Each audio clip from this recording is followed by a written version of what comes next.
Hello parents, आज आपण बघणार आहे बाळासाठी रोगप्रतिकारशक्ती वाढवणारा पदार्थ. येस, चित्रात तुम्हाला दिसत असेल गूळ, शेंगदाणे आणि चणे. या पदार्थामुळे बाळाच्या शरीरातील आयर्न, कॅल्शियमची कमतरता पूर्णपणे भरून निघते. जर तुमचे बाळ 1 वर्षाच्या वरती असेल तर तुम्ही बाळाला बिनधास्त आठवड्यातून 2 ते 3 वेळा मूठभर चणे, शेंगदाणे आणि गूळ खायला देऊ शकता.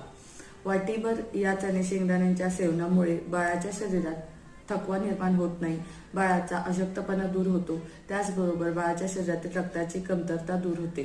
त्याचसोबतच बाळाची हाडेही ठिसूळ होत नाहीत. हाडे मजबूत बनायला शेंगदाणे आणि गूळ खूप मोठ्या प्रमाणात मदत करतात.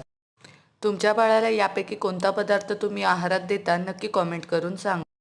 अशाच प्रकारच्या टिप्ससाठी नवीन आईपनला नक्की सबस्क्राईब करा आणि